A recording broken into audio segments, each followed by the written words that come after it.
Hello students, कैसे हैं सब। लास्ट लेक्चर में हमने पढ़ लिया था सीरीज़ कॉम्बिनेशन ऑफ रजिस्टर और आज के लेक्चर में हम पढ़ेंगे पैरेलल कॉम्बिनेशन ऑफ रजिस्टर। तो पैरेलल कॉम्बिनेशन ऑफ रजिस्टर में क्या होता है, इस तरह से देखिए, इस डायग्राम में 3 रजिस्टर कनेक्टेड हैं। इन सभी रजिस्टर्स का एक किनारा ए पॉइंट से कनेक्टेड है। R1 का एक किनारा ए पॉइंट से कनेक्टेड है, R2 का भी एक किनारा देखिए ए पॉइंट से कनेक्टेड है और R3 का भी एक किनारा ए पॉइंट से कनेक्टेड है। इसी तरह से इनका दूसरा किनारा या दूसरा एंड दूसरे कॉमन पॉइंट से कनेक्टेड है। देखिए सबका R1 का दूसरा किनारा भी बी पॉइंट से कनेक्टेड है, R2 का भी ये देखो एंड बी पॉइंट से कनेक्टेड है और R3 का भी बी पॉइंट से। इसका मतलब सभी रजिस्टर्स 2 पॉइंट के बीच में ही कनेक्टेड हैं। R1, R2 और R3 ए और बी के बीच में ही कनेक्टेड हैं। तब हम इन्हें क्या कहेंगे, पैरेलल कॉम्बिनेशन में कहेंगे। इसमें क्या होता है, एक बात और ध्यान दीजिए कि एक पॉइंट ए है और एक पॉइंट बी है। इनके बीच में मान लीजिए ए और बी के बीच में पोटेंशियल डिफरेंस 100 वोल्ट है। अब मैं ये रजिस्टर लगाता हूँ, ये है R1, तो R1 के लिए भी पोटेंशियल डिफरेंस 100 वोल्ट होगा क्योंकि R1 किसके बीच में कनेक्टेड है, ए और बी के बीच में। पोटेंशियल डिफरेंस हमेशा 2 पॉइंट्स पर डिपेंड करता है। अगर मैं इन दोनों के बीच में कोई भी रेजिस्टेंस लगाऊंगा, इन ए और बी के बीच में R2 लगाऊंगा, तो इसके लिए भी पोटेंशियल डिफरेंस 100 वोल्ट ही रहेगा। अगर मैं R3 लगाता हूं तो इसके लिए भी पोटेंशियल डिफरेंस 100 वोल्ट ही रहेगा, क्योंकि R1, R2 और R3 तीनों ही ए और बी के बीच में कनेक्टेड हैं। तो ये एक पॉइंट आपको याद रखना पड़ता है कि पैरेलल कॉम्बिनेशन ऑफ रजिस्टर्स में सभी रेजिस्टेंस के लिए पोटेंशियल डिफरेंस सेम होता है। क्यों होता है सेम? क्योंकि सारे रेजिस्टर्स सेम कॉमन पॉइंट के बीच में कनेक्टेड होते हैं। तो यहां से हम इसकी स्टेटमेंट देखते हैं, 2 or more resistors are said to be connected in parallel if one end of all resistors are connected to one common point which is A, and other end of all resistors are connected to another common point which is B, in such a way that the potential difference across each resistor is equal to the applied potential difference across the combination। ये देखिए, हमने combination पर जो potential difference apply किया है वो V है।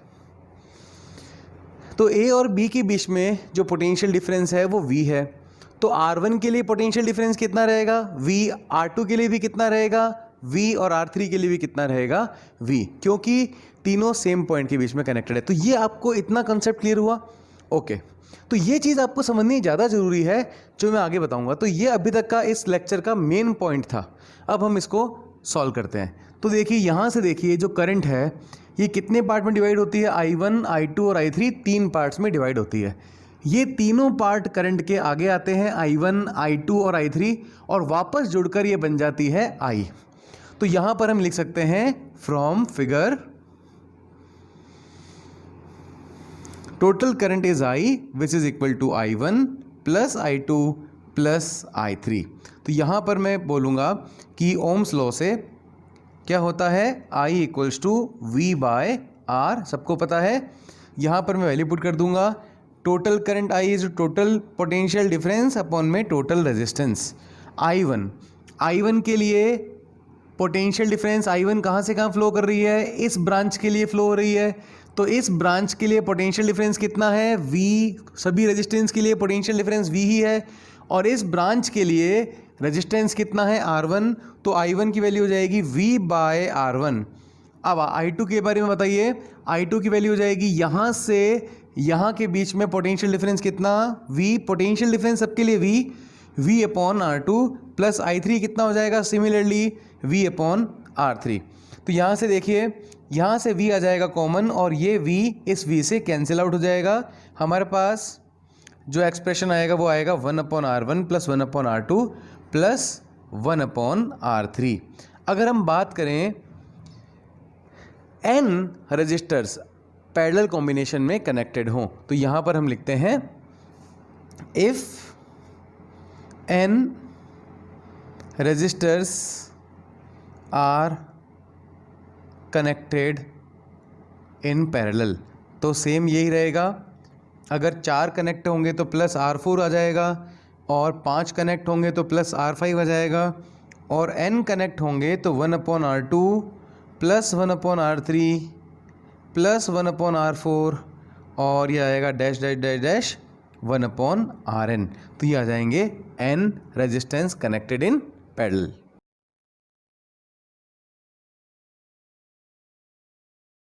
तो नेक्स्ट पॉइंट देखिए, if n resistors of equal resistance are connected in parallel then, अब यहाँ पर n रेजिस्टेंसेज आपस में पैरेलल कॉम्बिनेशन में कनेक्टेड हैं और सबकी रेजिस्टेंस की वैल्यू सेम है, तब इक्विवेलेंट रेजिस्टेंस हमारे पास क्या आता है। तो देखिए यहाँ पर एलसीएम क्या आ जाएगा, R, सबके लिए R है तो R एलसीएम आ जाएगा, ऊपर हो जाएगा 1 + 1 + 1 + 1, कहाँ तक चलता रहेगा, n तक। तो अगर मैं 2 होते तो 1 + 1 2, 3 होते तो 3, और n तक जुड़ रहे हैं 1 + 1 + 1 + 1, तो ये हो जाएगा n/r, यहाँ पर आ जाएगा 1/R इक्विवेलेंट। अगर मैं इसको सॉल्व करूँगा, R इक्विवेलेंट की वैल्यू निकालूंगा तो ये हो जाएगा इनवर्स, और ये बन जाएगा R/n। This is the formula of equivalent resistance when all the resistance have same value and connected in parallel combination. तो यहाँ पर देखिए, अब हम कुछ एग्जाम्पल लेते हैं। जैसे ये एक रेजिस्टेंस है जिसकी वैल्यू है 4 ओम, और ये एक रेजिस्टेंस है इसकी भी 4 ओम वैल्यू है, और एक रेजिस्टेंस और है इसकी भी 4 ओम वैल्यू है, और तीनों रेजिस्टेंस 2 पॉइंट्स ए और बी के बीच में कनेक्टेड हैं। तो इनके लिए इक्विवेलेंट रेजिस्टेंस क्या होगा, तो इसके लिए हम डायरेक्ट ये फॉर्मूला लगाएंगे R/n। ये कंडीशन क्यों फॉलो हो रही है, क्योंकि तीनों रेजिस्टेंस की वैल्यू सेम है। कितनी वैल्यू है, 4। तो यहाँ पे आपको R लेना है ना, यहाँ पे वैल्यू कितनी रेजिस्टेंस की, 4। कितने रेजिस्टेंस हैं, 1 2 3, तो यहाँ पे लिख देंगे 4/3 ओम। क्लियर हो गया। अगर इन तीनों की वैल्यू होती 6 ओम 6 ओम 6 ओम, तो 6/3 = 2 ओम। तो इस तरह के क्वेश्चन आपको कैसे करने हैं, क्लियर हुए, ओके। अब यहाँ पर बात आती है in parallel combination and circuit, equivalent resistance is less than the least resistance in the circuit। Okay, हम इसको परफॉर्म करते हैं। ये कह रहा है कि यहाँ पर मान लीजिए 4 ओम की जगह आता है 2 ओम, इस 4 ओम की जगह आता है 4 ओम, 4 ओम की जगह 4 ओम ही आएगा, और यहाँ पर आता है 8 ओम। तो यहाँ पर 3 रेजिस्टेंस आते हैं, अलग अलग वैल्यू है। सबसे कम वैल्यू कितनी है रेजिस्टेंस की, 2 ओम। अब हम निकालते हैं इसका इक्विवेलेंट रेजिस्टेंस क्या होता है, ठीक है। तो यहाँ पर इक्विवेलेंट रेजिस्टेंस होगा 8 आ जाएगा एलसीएम, 1/R1 मैंने किया है 1/2 + 1/4 + 1/8, तो यहाँ पर आ जाएगा 8 एलसीएम, तो यहाँ पर आ जाएगा 4 + 2 + 1, समझ गए। मैंने 1/R1 + 1/R2 वो फॉर्मूला लगाया है। तो यहाँ पर आ जाएगा इक्विवेलेंट रेजिस्टेंस 7/8, या R इक्विवेलेंट आ जाएगा हमारे पास 8/7 विच इज इक्वल टू 1.1 ओम। अब एक बात सुनिए, तो यहाँ पर देखिए इनका हमने इक्विवेलेंट रेजिस्टेंस फाइंड किया, यहाँ पर मैं कर लेता हूँ, उधर नहीं दिख रहा होगा, तो R इक्विवेलेंट हमारे पास आया है 8/7 = 1.1 ओम। इनका हमने इक्विवेलेंट रेजिस्टेंस फाइंड किया, कितना है हमारे पास, 1.1। ये 1.1 यहाँ पर लोवेस्ट रेजिस्टेंस से भी कम है, तो लोवेस्ट कौन है इसमें, 2 ओम। ये 1.1 की वैल्यू लोवेस्ट रेजिस्टेंस से भी कम है। तो ये लाइन आपको क्लियर हुई। In parallel combination equivalent resistance is less than the least resistance in the circuit. तो इसमें से लीस्ट कौन है, 2, और हमारे पास वैल्यू क्या आई, 1.1। क्लियर हुआ आपको ये पॉइंट, ओके। तो ये पॉइंट देखिए, the current in A register in a parallel circuit is inversely proportional to the resistance of the circuit। देखिए अभी हमने जो डेरिवेशन किया था, छोटा सा एक्सप्रेशन किया था, वहाँ से आप देखिए हमने क्या किया था, I = V/R, हमने किया था I1 = V/R1, हमने किया था I2 = V/R2, हमने किया था I3 = V/R3।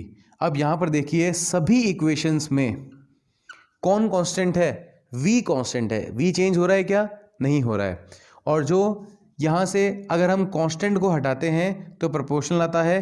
तो यहाँ पर देखिए पैरेलल कॉम्बिनेशन में करंट और रजिस्टर एक दूसरे के इन्वर्सली प्रोपोर्शनल होते हैं। तो ये पॉइंट भी आपको क्लियर हुआ, ओके। तो ये तो हमारा हो गया है पैरेलल कॉम्बिनेशन की बेसिक थ्योरी।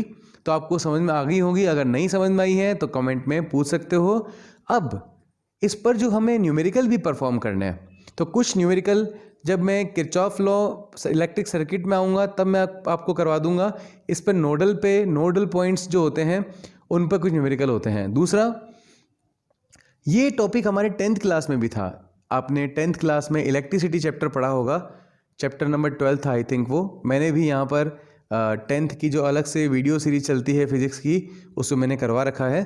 तो मैंने क्या किया है, 10th क्लास में इस जो टॉपिक है इस पर न्यूमेरिकल परफॉर्म करवा रखे हैं। अगर आपको 10th की न्यूमेरिकल देखने हैं कि मैंने कैसे न्यूमेरिकल करवा रखे हैं, अगर आप ये वो न्यूमेरिकल देखेंगे तो आपको थोड़ा सा बेसिक कंसेप्ट और क्लियर हो जाएगा। आगे हमें जो फिजिक्स के आगे जो नेक्स्ट टॉपिक है उसको पढ़ने में आपको हेल्प होगी। ठीक है, तो डिस्क्रिप्शन में मैंने उन न्यूमेरिकल्स के वीडियो का भी लिंक डाला हुआ है, अगर आपको देखने हैं तो इस टॉपिक के बाद आप देख सकते हैं। अब हम नेक्स्ट टॉपिक पढ़ेंगे EMF, internal resistance and terminal voltage.